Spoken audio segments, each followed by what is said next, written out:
모든 게 가벼워지는 요즘 시대에 여전히 무겁게 들고 다니는 게 있다면 바로 노트북입니다. 제가 결코 포기할 수 없는 게 바로 사이즈인데요. 작은 화면으로 작업하는 것이 저에겐 너무 불편해서 2kg가 넘는 맥북을 매일 가방에 넣고 다니죠. 이 사이즈가 중요한 것이 노트북 말고 하나 더 있습니다. 바로 노트죠. 사이즈가 넓어지면 볼 수 있는 영역이 넓어지고 볼 수 있는 영역이 넓어지면 생각할 거리들을 많이 적을 수 있기 때문입니다. 그래서 오늘은 최초의 링 바인더를 만든 회사이자 다이어리계의 명품 브랜드 파일로펙스의 그 라인 중에서도 전 세계적인 사랑을 받고 있는 몰든 시리즈의 A5 사이즈가 나왔다고 해서 무엇이 달라졌고 어떻게 하면 이 광범위한 세계를 잘 활용할 수 있는지에 대한 것들을 알아보도록 할게요.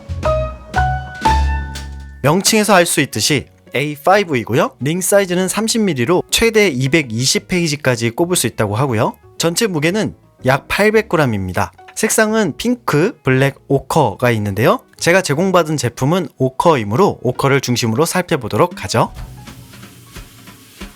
이 표지와 내부 가죽을 좀 살펴볼 건데요. 풀 그레인 최고 등급의 소가죽을 사용했고 보시다시피 질감 자체가 빈티지하면서도 굉장히 고급스럽고요. 여러 겹을 겹쳐서 만든 가죽이 아닌 표피 가죽 그대로 사용했습니다. 앞면과 뒷면은 이런 방식으로 되어 있고요. 포켓은 따로 없고 이렇게 스티치가 굉장히 정교하게 잘 들어가 있고요. 보시면 파일로펙스 로고가 새겨져 있습니다. 영상에 담을 수 없어서 참 아쉬운 부분은 바로 이 터치 질감인데요. 이 질감이 굉장히 좋고 지난번 파일로펙스 리뷰 영상에서도 소개했었지만 특히 이 몰든 시리즈의 이 질감은 정말 우수하고 좋은 것 같습니다. 내부를 한번 살펴볼게요. 링 바인더 오거나이저답게 가운데 링 바인더가 있고요. 이렇게 깔끔하게 잘 여닫힙니다. 왼쪽을 한번 살펴볼게요. 펜 꽂이 그리고 지퍼 그리고 안쪽에 긴 수납 공간 그리고 카드를 넣을 수 있는 수납 공간 2개 또 중간 사이즈의 포켓 마지막으로 긴 사이즈의 포켓이 들어가 있습니다. 펜 홀더의 경우 만년필이 들어갈 정도의 넓은 사이즈는 아니고요. 파커 볼펜 정도의 사이즈는 슬림하게 들어갈 수 있는 넓이를 갖고 있습니다. 지퍼의 경우는 지폐 정도는 너끈히 들어갈 수 있는 깊이와 수납 공간을 가지고 있고요. 각종 펜이나 필기구 같은 것들을 넣을 수 있는 아주 넓은 사이즈를 가지고 있습니다. 일반 카드 사이즈 기준으로 봤을 때 이쪽 카드 포켓은 무난히 잘 들어가고요. 그 옆에 넓은 사이즈 포켓은 카드 이상의 무언가를 넣을 때 편리한데요. 실제 길이를 재보니까 약 13cm 정도의 넓이를 가지고 있습니다. 앞쪽과 뒤쪽에 있는 포켓의 경우 A4지를 반으로 접은 A5 사이즈 종이가 들어갈 수 있을 정도의 깊이고요. 얼마큼 들어가는지 볼게요. 이 정도의 유격이 남고 이만큼까지 들어가고 있습니다. 앞부분도 이렇게 보시다시피 꽤 깊게 들어가네요. 오른쪽은 굉장히 단순한데요. 가죽 펜홀더가 있고 이렇게 세로형 포켓이 있습니다. 안쪽이나 위쪽에 따로 넣는 포켓 구성은 없고요. 딱 이렇게 심플하게만 되어 있고요. 마찬가지로 A5 사이즈 종이가 들어갈 수 있는 포켓이고요. 비는 매우 깊게 끝까지 들어갑니다. 그래서 A5 사이즈의 종이들은 넉넉하게 수납할 수 있는 넓이와 깊이를 가진 포켓입니다. 펼치자마자 나오는 건 바로 이 투명한 커버이고요. 몰든이라는 표기와 함께 A5 사이즈이고요. 메이드 인 인도네시아라고 적혀 있네요. 이 속지의 기능은 정확히는 위크 온 2페이지 다이어리입니다. 한 주가 2페이지 안에 들어가 있는 위클리 다이어리란 얘기고요. 크림 코튼이라는 파일로펙스의 독자적인 종이를 사용했고 이따가 테스트 해보겠지만 제 개인적으로는 토모에 리버와 비슷한 성향의 만년필도 잘 받아주는 얇고 고급스러운 종이이고요. 제가 받은 버전은 2024년 속지 버전이지만 이 영상 이후로 구매하시는 분들에게는 2025년 속지가 나갈 겁니다. 페이지를 넘기면 한 해의 다이어리 전체가 나오고요. 그 다음 페이지에는 전년도와 내년도 나의 개인정보를 입력할 수 있는 공간이 나오고요. 이것이 다양한 국가의 언어로 여러 페이지가 제공됩니다. 그리고 재밌는 건 종교 축제 관련 날짜들이 이렇게 나와 있고요.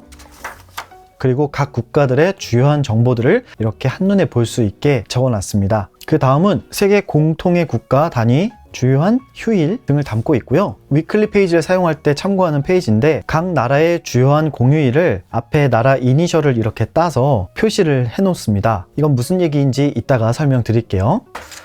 자, 그 다음 페이지로 넘기게 되면 드디어 이 속지의 메인 페이지인 위클리 페이지가 펼쳐집니다. 보시다시피 날짜는 가로 방향으로 진행되고 타임 테이블이 세로 방향으로 진행되는 방식의 위클리 페이지입니다. 그리고 요일이 영어뿐만 아니라 각국의 주요한 언어로 표시가 되어 있고요. 각국의 공휴일이 다 다르잖아요. 그래서 그 공휴일을 표기하기 위해서 이렇게 작은 이니셜 모양으로 각국의 휴일들을 체크해 놨습니다. 예를 들면 우리나라의 설 명절의 경우 2024년 기준으로 2월 달에 있었죠. 그래서 2월 달로 넘어가게 되면 이렇게 작은 표시로 KR이 있습니다. 그래서 2월 9, 10, 11이 한국의 홀리데이다 라는 걸 알 수 있고요. 이와 마찬가지로 각국의 홀리데이가 이니셜로 이렇게 체크가 되어 있어서 그 날짜가 됐을 때 어떤 나라의 공휴일인지를 알 수 있게 체크해놨습니다. 또 하나 흥미로운 점은 바로 이 숫자입니다. 이 숫자가 시작되는 걸 자세히 보면 2024년 1월 1일의 경우 한 해가 시작되는 1일이자 365일이 남은 상황이다 라는 거를 동시에 표기해 주는 거예요. 그래서 D-Day와 남은 일수를 표기해 주는 방식인데요. 2일차가 되면 한 해의 2일차이고 365일 중에선 364일이 남았다라는 걸 쭉쭉쭉 표현을 해줍니다. 그래서 한 주를 계속 써내려 가면서 내가 며칠이 지났고 그리고 앞으로 며칠이 남았는지를 이 숫자를 통해서 인식을 할 수 있습니다. 이런 부분은 굉장히 좋은 것 같아요. 그리고 아래쪽에는 한 주에 대한 메모를 남길 수 있는 공간과 이번 달과 다음 달의 주차별 캘린더가 표시가 되어 있고요. 그리고 위클리 페이지가 끝나게 되면 이 무지 페이지가 나오고요. 무지 페이지가 끝나면 기본 제공되는 이 바인더 페이지가 6장 제공이 되고요. 다음 투두 리스트를 체크할 수 있는 페이지, 그리고 연락처를 적을 수 있는 페이지, 여분의 줄지, 그리드 페이지, 다시 무지 페이지가 나오고요. 3가지 색상이 들어간 줄지 페이지가 제공이 됩니다. 그리고 이 룰러가 제공되는데요. 이 룰러의 경우는 그냥 이렇게 바로 뜯을 수 있는 형식으로 제가 원하는 페이지에 가서 꼽아서 쓰거나 아니면 쓰고 나서 다시 이 페이지에 와서 이렇게 바로 꼽는 방식으로 사용을 할 수 있습니다. 비닐로 된 포켓이 제공이 되고요. 세로형으로 보관을 할 수 있는 포켓입니다. 자, 그리고 필기구를 좋아하는 사람으로서 시필 테스트를 안 해볼 수가 없죠. 일단 전체적인 종합 평가는 괜찮다라는 건데요. 이 파일로팩스에서 독자적으로 만드는 종이인 코튼 크림이라는 종이가 전 개인적으로 마음에 드는데요. 첫 번째는 쨍한 흰색이 아니라 눈에 좋은 미색 화이트라는 거고, 만년필은 약간의 번짐이 있지만 그래도 만년필 자체를 받아주지 않는 종이다 라는 건 아니었고요. 보시다시피 제가 가지고 있는 만년필과 잉크로 충분히 좋은 발색력을 보여줍니다. 그리고 볼펜 같은 경우 지브라와 파이로트 주스업 2가지를 사용해 봤는데 둘 다 괜찮게 잘 나오지만 제 개인적으로는 파이로트 주스업 펜이 더 발색감이 좋게 잘 나왔어요. 그리고 네임펜의 경우도 번지지 않고 잘 나왔고 형광펜도 잘 나왔습니다. 비침 정도를 살펴볼까요? 보시다시피 종이 자체가 좀 얇다 보니 비침은 있는 편입니다. 그래서 마치 토모에 리버처럼 얇은 종이 질감을 갖고 있어서 이 정도의 비침은 당연하게 볼 수 있고요. 보시다시피 네임펜의 비침이 가장 심하고 그 다음 만년필, 그리고 볼펜, 비침이 너무 부담된다 라고 생각하시는 분들은 볼펜을 사용하시면 되고, 이 정도는 괜찮겠다 싶은 분들은 만년필을 사용해서 쓰셔도 좋을 것 같습니다.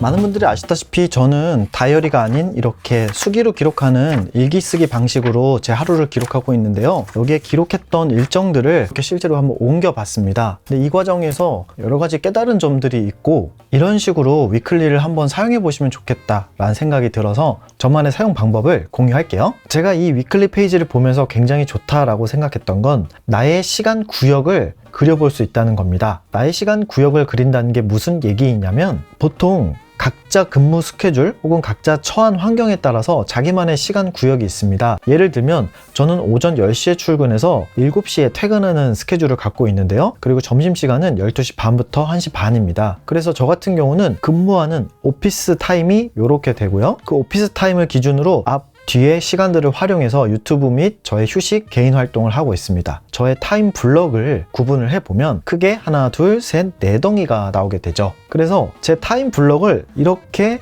체크를 해 놓은 다음 일기를 쓰는데요. 어떻게 쓰냐면 그날 제가 했던 일들을 아주 간단하게 메모를 하는 겁니다. 타임 블럭이 이렇게 그려져 있다 보니 제가 그 블럭에 해당되는 시간은 뭐 하는 시간인지는 제가 알 수 있으니 그 시간에는 이런 일을 한다. 그리고 단어로만 이렇게 작성을 해놓으면 편하게 이해할 수 있죠. 그래서 근무 시간 전인 오전 시간엔 제가 유튜브 대본을 썼고 유튜브와 관련된 메일에 답장을 했고, 근무가 시작된 다음에는 근무와 관련된 일들을 했고, 그리고 제 점심시간에는 제가 무엇을 먹었고, 산책을 만약에 했다면 어떤 길을 산책했는지, 그리고 다시 오후 근무 때는 주로 어떤 이슈들이 있었는지, 만약 된다면 저의 개인적인 감정이나 생각들을 간단하게 단어로만 기록을 하는 겁니다. 그리고 근무가 끝난 다음에는 운동을 한 날에는 운동 스케줄을 적고, 제가 촬영이나 다른 일들을 봤던 때는 다른 일들을 적습니다. 이렇게 일기를 자세하게 쓰는 것이 아닌 단어로만 간단하게 그날의 일들을 요약해서 정리하는 이 과정만 해도 하루에 5분 정도의 시간 투자로 내 하루를 정확하게 기록할 수 있고 추적할 수 있고요. 내가 주어진 나의 시간에 그때 정확히 무슨 일을 하는지를 데일리 리포트하는 과정을 통해서 나를 돌아보고 관찰하는 데 유용한 도움이 되죠. 이 메모 페이지는 이번 주가 시작하기 전에 예상이나 계획 같은 것들을 적는 겁니다. 이번 주에는 운동을 3번 하고 책은 어디까지 읽고,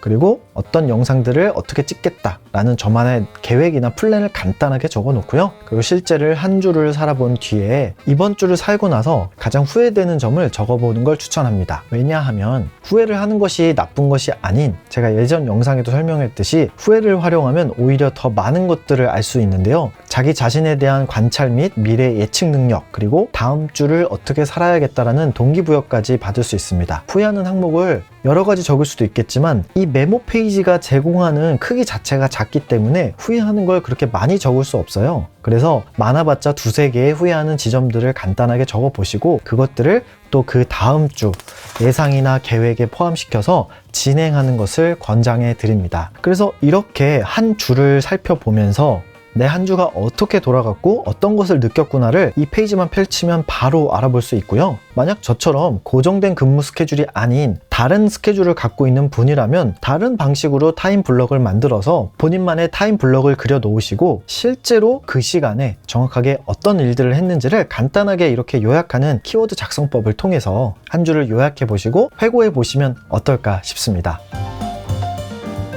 첫 번째는 매우 훌륭한 질감인데요. 지난번 영상에도 말씀드렸다시피 저도 가죽을 잘 모르는 사람임에도 불구하고 터치감이나 마감 등에서 느껴지는 가죽 자체의 질감이 굉장히 고급스럽다는 걸 바로 알 수 있는데요. 만질수록 기분이 좋은 게 어떻게 장점이 되냐라고 물을 수 있지만, 제가 아주 예전에 노트 추천 영상에서도 리뷰했듯이 터치감이 좋아야 자꾸 노트를 만지게 되고 자주 만져야 기록을 자꾸 하게 됩니다. 그래서 저도 한때 소프트 커버 가죽 노트를 정말 오랫동안 사용했었고요. 두 번째는 커스터마이징이 가능하다는 건데요. 이건 링바인더 형식의 오거나이저들이 갖고 있는 장점이지만, 특히 몰든의 A5 사이즈는 220페이지의 넉넉한 양을 수납할 수 있고, 그리고 링 자체가 크기 때문에 넘김성이 좋습니다. 세 번째는 넓은 포켓입니다. 보통 한국에서 제공하는 오거나이저 제품들의 경우 카드 정도 들어갈 수 있는 작은 사이즈를 제공하는 경우가 많은데요. 파일로펙스의 몰든 A5 사이즈는 카드는 물론 엽서나 A5까지 꽂을 수 있으므로 다양한 용지를 수납할 수 있습니다. 그리고 이번에 새삼 느낀 거지만 파일로펙스는 글로벌 브랜드입니다. 그러다 보니 위클리 페이지가 처음에는 되게 낯설게 느껴질 수도 있는데, 내가 만약 글로벌 비즈니스를 하는 사람 입장에서 하루하루를 볼 경우 여러 나라의 파트너들과 연락을 하는 일을 하고 있다면 그 나라의 효율 같은 것들을 바로바로 캐치할 수 있다는 장점이 있더라고요. 구독자가 적었던 시절부터 저에 대한 꾸준한 관심과 응원을 보내주시고 이렇게 정기적으로 광고를 의뢰해주신 파일로펙스 공식 수입사 세렌브릿지의 관계자 여러분께 진심으로 감사의 말씀 전하고요. 진지하고 지루한 영상을 항상 꾸준히 시청해주시는 우리 구독자 여러분들에게도 진심으로 감사드립니다. 제가 영상에서 혹시 놓치거나 다루지 못했던 정보들은 더보기나 고정 댓글을 통해서 알려드리도록 할게요. 혹시 여러분만의 파일로펙스에 대한 인상이라든지 개인적 경험, 첨언해 주실 말씀이 있다면 댓글로 남겨주시고요. 남겨주신 댓글은 구매를 고민하고 계신 분들에게 많은 도움이 될 것 같습니다. 그럼 오늘도 여러분의 소중한 하루와 여러분의 기록 생활을 응원하도록 하겠습니다. 영상 시청해 주셔서 감사합니다.